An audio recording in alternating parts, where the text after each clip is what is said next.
What up, y'all? We are live and we are back. Hey, welcome back to my channel, Watch Your Mouth Reviews. This is your boy James.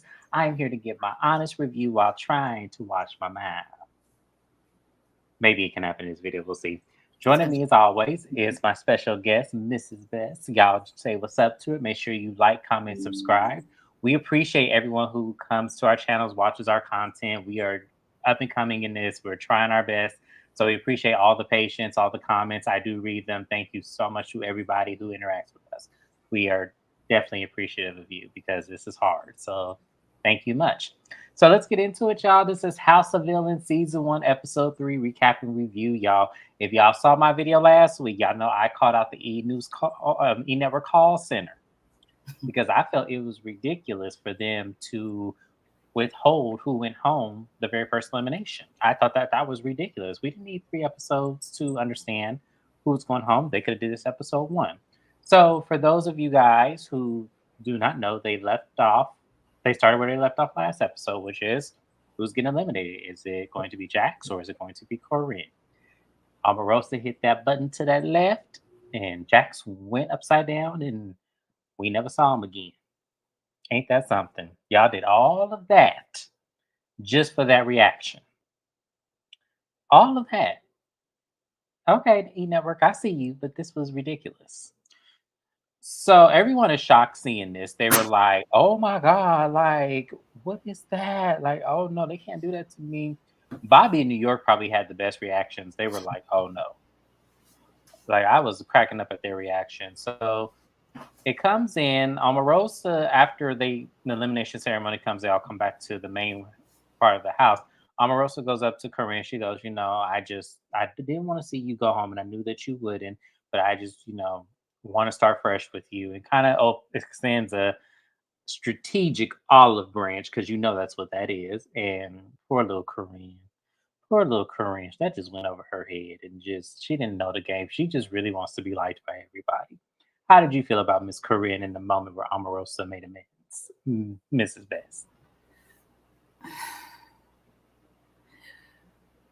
I don't care for Corinne, and I'm not ever going to care for Corinne, and that is all I have to say. There. All right. So we're gonna move it on along, y'all. So it moves on to the next day, and Tanisha is pissed because Shake apparently is a big old pack rat. She's complaining about the smells, the piss in the toilet. She's complaining about his clothes being everywhere, how he leaves food in the sink. It is just a lot. And Shake's response is, "Well, I'm an only child, and this is what I don't consider it to be nasty." And we looking at him like, okay, well, all right then. So the new challenge comes about, and it is introduced by one of the Real Housewives of New Jersey. I forgot her name. I had it to my tongue because I thought I was going to remember her, but I Danielle, don't remember. stop. Danielle, stop now. She was the fraud one, right? She was the what? The one that was accused of fraud. Wasn't there one that was accused of fraud? Yes, she was accused. Well, a lot of them have been accused of fraud, actually, looking back on Oh, it. it's But lying like Danielle that. is the one who in season 1, when Teresa got big for flipping the table, she's the one that she flipped the table on. And Ooh. then she came back to the show years later and she was cool with everybody. And then she assaulted Marge. She's problematic. She is a villain. Yes. Oh, she is a villain. Okay. Well, I don't watch Real Housewives of New Jersey. That's not my cup of tea. So, and that's Mrs. Best's cup of tea. That's one of her favorite out of I all love of it. the franchises. So, not mine. But she comes in and she talks about how to spake someone who is two faced, which inspires their next challenge. Their next challenge is basically they're all going to be in these kind of survey masks where you can't see their faces even in, because with a mask, sometimes you can see someone's eyes, you can't see anything about them. They all have to identify who's behind a certain themed mask. And whoever gets the most correct wins the challenge. So they're all putting on their costumes and masks and, all going around and everything. And at this point, we're looking at the challenge being confused as a viewer, and I saw that I wasn't the only one. Everybody else was confused too because they had extras also in mask as well, also communicating and talking. Now, I understood the challenge, but it was just a weird. What did you think about the challenge? I felt the same way, and I'm actually glad to hear you say that other people were confused because, as y'all know, we recap these together. So I know that James is not researching what's going on and stuff with, you know, other shows. So I just watched the episode, but I was like genuinely lost at what was happening with the challenge. When they explained it, I felt like I understood what was happening. When they actually went forth and acted out and participated in the challenge, I was confused. I felt like it was different from what they explained. I think that E is trying to copy MTV, VH1, and the local networks, ABC, NBC, CBS, you know, where The Bachelor and all these things come on. I feel like they're trying to grab that because these are celebrities of shows that have been on TV for like decades. But obviously, E does not know what they are doing because they have a golden cast and they're just like dropping the ball with these weird activities. And their lack of direction when it comes Mhm. to how the games are going to be executed. Because if you guys remember correctly, when it came to the very first game, I had said that where they dropped the ball on that game was they should have eliminated the people whose balls went out of the actual course. So that Mhm. way it wouldn't look like a bunch of fools running around trying to get everybody else's balls. Like once your ball got out, you should have been out and sitting on the side on the That would sideline. make sense. That's Yeah. how I felt. And then with this game, how I would have made this game differently is I wouldn't have made it to where they were talking. I would have made it to where they probably were going to be in the mask, but they were going to be in the mask of something they did prior to their show. Or like prior to the show, like the show they were on previously. So if they did like let's say New York, we know New York got spit on. Like I would have had her mask represent spit to see if anybody would remember New York getting spitted on. Or, Johnny Bananas, having money all over his face and see if anybody would correlate. It would be a correlation game because I feel like with the voices, I feel like that was obvious who was under because even though their voices were mirrored to a The sound verbiage voice, that people use, like yeah, certain things that you say, I know that James says. And there's nothing, not a mask, not a change of a voice. There's nothing that could take that from me. right. And Like, I so I felt like definitely understand. I felt like I would have made that way more different Mhm. than what they did because it just seems like it was just a waste. Because like you could tell Bobby, you could tell New York because New York is dramatic in her tone, And and that Tanisha, correlated. And you could tell Tanisha because everything is rambunctious and like very abrasive. And then you could tell Omarosa because she has a very eloquent tone and uses big words. So it's like I don't everybody know. is so much of a notorious villain that they're all individualized in their own way that you can't Yeah, and I just feel cover like up their voice. And then also with me, what I was thinking, I was peeping people before they spoke when they were just showing the little B-roll edits because they're all built a certain way. So, and I've watched all these shows with these people except The Bachelor. Like, I'm pretty much a super fan of most of the shows these people came from. So I can spot them just by their build. Omarosa, come on, she walks like that. She doesn't walk, she glides. It's a exactly. glide and a strut. So it's like you can tell E Network, listen, this is why we appreciate recappers like Watch Your Mouth reviews, because how else y'all gonna know you fucked up the church's pieces of change with this show? I was really excited for it. And I'm like, okay, each episode is confusing. Things don't make sense. It's obvious. The only thing they did right was send Jax home so far. That's it. Yeah, yeah, and I think that was a given anyway. So, you know, so moving on, they finally end the game, and Johnny Bananas won the game, which was surprising to me. I was actually shocked.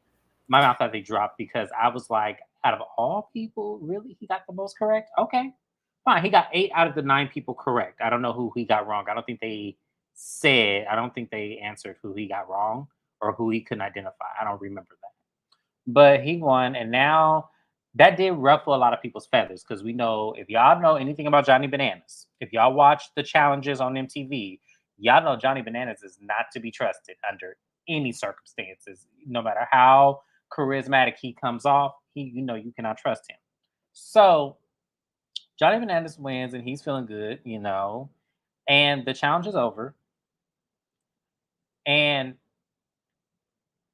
it see, I think I messed up 'cause I think this scene happened before all of that. Because the New York scene, I'm just gonna tie it in. 'Cause I think the New York scene happened before that challenge.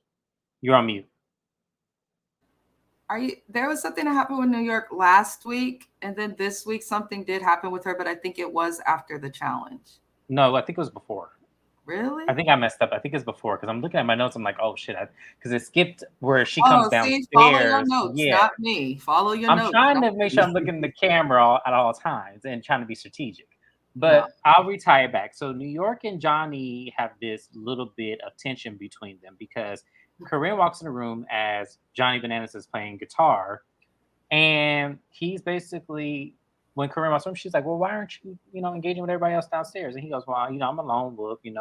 Those sayings that everyone talks about. All eagles fly, whatever that shit is. Y'all know what I'm talking about." So New York is, I don't know if New York is just, out of her mind, if she's drunk, or if I don't know what's wrong with New York. But she hears this conversation differently. He said she feels like he's saying New York is all of these things, like, and New York goes out and confronts him about it, and he's confused. He's like, what just happened? Like, I wasn't talking about you. Like, you're hearing shit. And she goes, okay. And she walks away and does her little dramatic spiel. Now, we don't know if New York really did hear that and they just bleeped it out somehow or they edited it out, or because I find it hard to believe that New York made this up. Because she usually does not fuck with people unless they fuck with her. So the thing with New York, I rewatched that and rewinded it a couple of times because I was doing adult activities that are legal in California. That's all I'm gonna say it in my channel. And I didn't want to miss nothing. And I was like, wait, why is this lady tripping? I don't see no champagne. Nobody has come at her. So I'm like, what's going on? So I think the reason she was mad is because when Johnny Bananas was speaking, he was speaking about everyone in the house as a whole. And New York just seems like somebody who would take that. He was like, it's just all these personalities. I'm sick of these people, so on and so forth. He was speaking about the house. I feel like New York heard that and took it as more than it is because she's she's melodramatic as fuck. That's just how New York is. So that's the only thing that I could come up with that would make some type of sense. But at the same time, as a diehard challenge fan, speaking of which, season 39 of Challenge is on TV right now. Okay, I'm loving it. Anywho, but as a challenge fan, like James keeps saying, Johnny Bananas, Wes Bergman, these are people who've been on TV since before even Flavor of Love. So like we forget that they're like the founding fathers of shade and mess in some ways. So Johnny does do stuff like that on the challenge. Like he'll say shit that he knows will impact a certain person or people and then play like he's innocent. But in this case, I don't think he was doing that. I think New York. Yeah. No, we don't get to the mind fuck in a minute because I can't believe what happened at the end of the episode. I can't believe everybody was so stupid to believe that shit. Damn. Like I would have caught on immediately, but I'm smarter than the average show, so They don't watch their own. They don't watch each other's shows. You can tell they all have. They have egos from being so popular from their original shows that they don't know. The moment I knew who I was going to be on the show with, because I'm pretty sure they knew in the contract who they're going to be on the show with. You can't tell me that the first introduction was that. I would have researched it. If I didn't know Johnny Bananas, I would have researched him, and I would have saw what I needed to see, and then I would have made my judgment. And I knew I couldn't trust him. So but a lot of people don't do things like that, especially this cast. So. Yes, they're weird. They're all weird. So now moving on. It's now Johnny's day for his day of pampering. They give you a reward of pampering. You get to choose 2 people.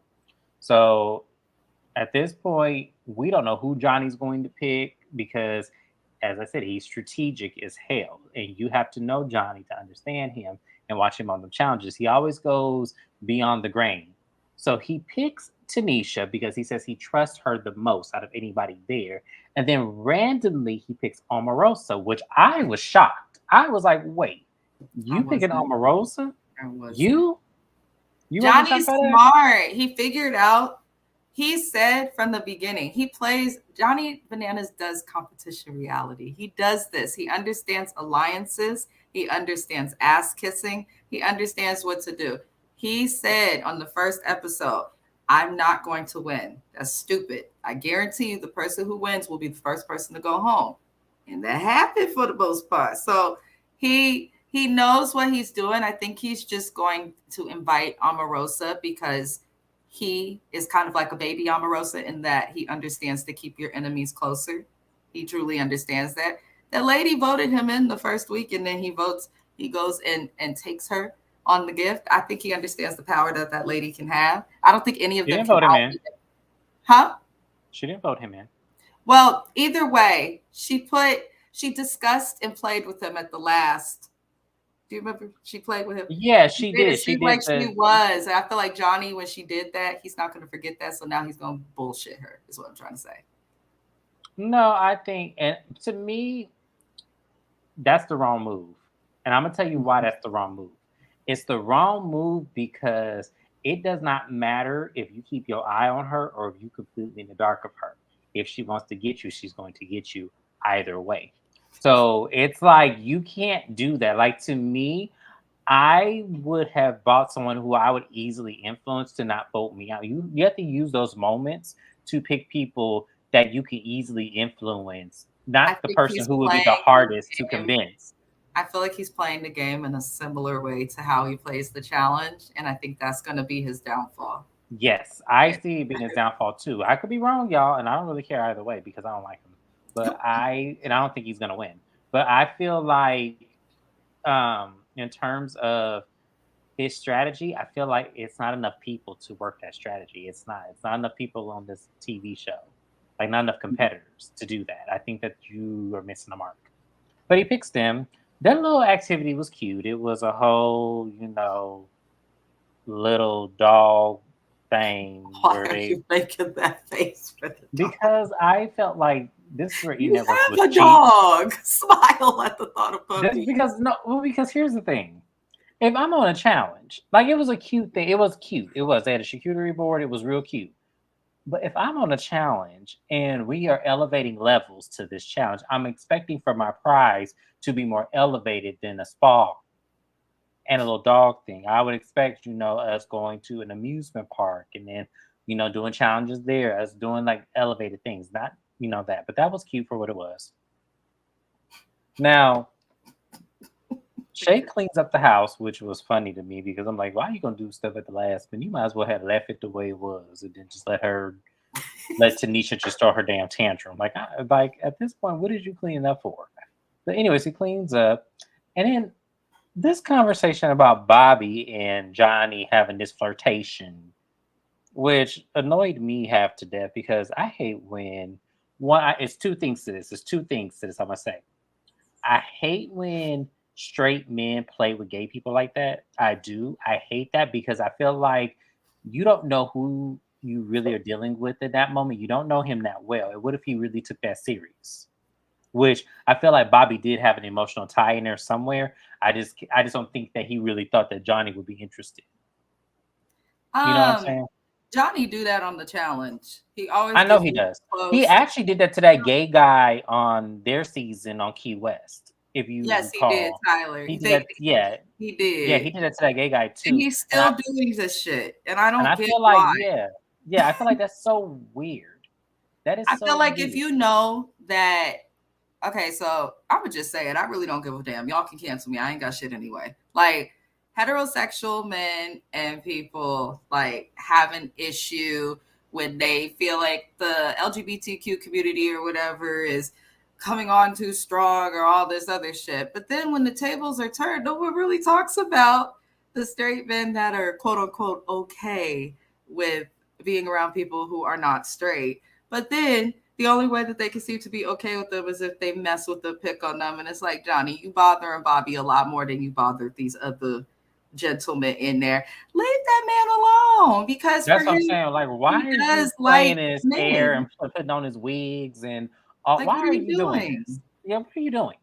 But Johnny does this, but I just don't think he He does. understands that it's in poor No, taste, I think or he that understands and doesn't give a fuck. no, I think that he's one of those men that likes playing on the feelings of other men because you really Mhm. don't like that they're that way. So what you do is you play with their feelings and you play with their emotions, and then when they turn to you and tell you how they feel, then you crush them, saying, "See, now all men are like this." I know men like that. Mm. And that's I say. And Bobby, I don't even know why. Like I understand Bobby to an extent, I do. But I want you to stop doing this. I want you to stop doing this. Stop doing this with men that you know would not give you the time of day, no matter how much they appear to like you and want to be in your corner. You need to like learn how to have better discernment when it Mm. comes to, especially with men. Now I cannot stress this enough, but I'm going to stress this on this show because it was ridiculous watching this episode and looking at that interaction and looking at how he is playing you and how this is going to throw back in your face and you're going to get emotional and sad about this. Moving on. So they all come. So Johnny Omarosa and Tanisha come back to the house. You know, Tanisha is shocked that Shay cleans up after he shows them, you know, all of their areas of cleanliness. So at the time that they were at this event, they were going to play. What was the term they used? Because it was an incorrect term. They used a term called shit. Because it's called a double take. It's not really what they were saying it was. It was kind of like it was a strategic game to throw somebody off to think they're going to get eliminated, but really they weren't. So Johnny Bananas writes this note because you can't tell me he didn't. He writes this note onto this there and saying that the house is going to turn on you and you can't be trusted to some extent. Like that. I didn't care what the note said because it was bullshit. Who wrote the note? Because I I felt like missed it was that Johnny. part. I feel like They didn't we don't show know who who wrote wrote the the note. note. No, they didn't show who wrote the note. And remember, he was playing the house. Remember, on the date, he had said, let's play with them. Let's make somebody think that they're going to be eliminated and then turn the tables. So it was a mind fuck from the beginning. We know how Johnny gets down, and this is what he does on the challenges, y'all. This is why I said he cannot be trusted. Johnny mind fucks everybody to lower your self esteem, so that way you can't win these challenges against him. See, if you were stern in your head, and if you were smart, and the reason why, and that's why I feel like he had Omarosa on that challenge because she would have called bullshit had she not gone that challenge and found that note. She would have called bullshit on it. So Mm. she didn't know that whoever wrote this note. So Corinne, so everyone's talking about it. Corinne's like, well, can I see it? And the whole house, especially Bobby, is being messy and say, I think Corinne wrote this. I think Corinne wrote this. Corinne is throwing a tantrum, running around the house saying, hello, if anyone thinks I wrote this note, you better come confront me because this is not like, it was just like, really? Like, girl, go sit Like, down. what is And you you ran doing? away crying day one. Now suddenly you have the balls to run I through. don't understand why women do, why women. I don't understand why y'all do this. I According to don't. psychology, the way that she behaved leads me to believe, based on my training in body language and amongst other things, that Corinne wrote the note. I don't think she did. I think she did. I really think she did. I really think she wrote I that don't know note. if we'll ever know, but I feel like I don't think she did. I think that was Johnny mind fucking everybody. I really do because that's what he does. This is classic Johnny I Bananas. know he would, and he does do stuff like that, but he also, I just feel like if he wrote the note, he would have showed it to production. Like when he's done stuff like that, he'll go in a confessional because he's childish as fuck, and he'll gloat and show up, even if he don't tell other people. So I don't feel like he wrote that note. I think Corinne did. I don't trust Corinne. I don't Something trust her about either, but I just there's something about her as well. I agree, and it's like, but at the same time, I'm still gonna go with the Johnny mindfuck. Hopefully they reveal it, but yeah. So so moving on from that, they finally get to the elimination, and Johnny sits in the Master Omarosa chair. That's what I'm gonna call that, and he begins to put up. New York knew she was going up. So she was like, you know what? I forgot what she said, her little speech, but this shit was funny as hell. I was like, look at New York. Girl, you know you just mad for no reason. You knew you was going in. You should have just shut your ass up and you probably would have went a no. But your ass wanted to make such a, scarce and tantrum and shit. Like And then the next person he puts up was Anfisa, and I was actually shocked by that. And I feel like the reason why I'm so shocked by it is because I'm looking at it from my perspective. Because I told y'all, I don't. Anfisa's too quiet. Like I would actually make an alliance with her more than I would anybody else because she's going to keep it between us. I already know it. But he puts up Anfisa. And she told him it's because I wouldn't sleep with you. That's why you put me up or whatever. And then lastly, this is where the mind fuck begins. He did the same thing Omarosa did on her elimination. So at this point, I feel like E Network is telling them to make some dramatic spill on elimination night so we can get the Probably. viewers roped in. Because why are y'all following this soliloquy like this is what we want to see? Who the fuck are you putting up and put them up there? That's all we want. We want to know if we're right. That's it. So he tells Corinne, I got this note, and sorry, Corinne, but I'm gonna put Bobby up. And Bobby is shocked, and everybody was like, whoa, making all this dramatic ass noise and shit. And I'm like, that's not a surprise to me, because this is what I was talking about. So this is the mind fuck game that straight men like to do with gay little dudes who, are trying to flirt with them and everything. The moment they have to stab your ass in your back after you think you made whatever connection it is that you make, they throw your ass in the fire. Oh, yeah, And I felt bad for Bobby. And I did, because I felt like Bobby didn't do anything to me that I felt like Johnny would have put him up for. I felt like the person he needed to put up there, and I'm gonna keep it real with y'all because he keeps going unnoticed, was the other Johnny. Johnny Fairplay. Fairplay. Yeah. He keeps going unnoticed, and I don't know why he keeps going unnoticed, but he is just as problematic and is just there, and he's playing a quiet game so y'all can realistically know he's not there, but he really is there. Y'all, this game, E Network in y'all call center. I tried to hold off and not call y'all out. E Network in y'all call center. If y'all are going to cast people on this game, y'all cannot have 3 motherfuckers who are quiet as hell and do not do anything to sit up there and play this game, and then they only come out when somebody puts them up for an elimination. No. I need all strategy, all villains, all people who are willing to start some shit and cause it. So next season, do better with your casting. I'm just saying. Yeah, I agree. And then also, E Network in y'all call center. Let me explain something to y'all. If y'all do not fucking stop with these cliffhangers of this, we do not care about a cliffhanger on a show where there's an elimination base. We do not care about that. All we care about is if you are going to send who we think is going to go home this episode, and that be it. To me, it seems like y'all got a 20 episode contract with this shit, and they y'all only had enough content for maybe barely half of them episodes. Half of that. 10 episodes. Because competition reality, generally, we see who goes home at the end of every episode, unless, because the challenge does this a lot, they're like, oh, it's going to be a double elimination and we weren't expecting. Then we'll see next week. But in addition to seeing who went home in the following week, we'll also see someone go home again that week. So it's annoying when you're watching. If we don't know who leaves, there's no point in watching the episode. If we wanted to just watch these people interacting and having drama, like a Love and Hip Hop show or Keep It Up with the Kardashians or some shit, then just give them an open format and a house and let them go at each other. They're villains. That's really all you had to do. But they wanted to make it something that was just more than it needed to be. So I guess. E Network, I'm available. If you need to show ideas, me and Mrs. Best will come up with a whole program for y'all, but it ain't cheap. I'm just gonna let you know that now. We are not cheap people. So think real long and hard about acquiring my talents. I'm just saying, because it's going to cost you. And I don't renegotiate. So there we go.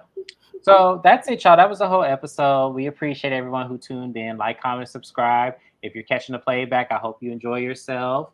And we're going to go ahead and move it on for Real Housewives of Salt Lake City, because we have a lot to talk about. So y'all not going to want to miss this. I promise you. So catch us there. And thank you guys. We'll see you in the next review. Bye-bye. Bye-bye.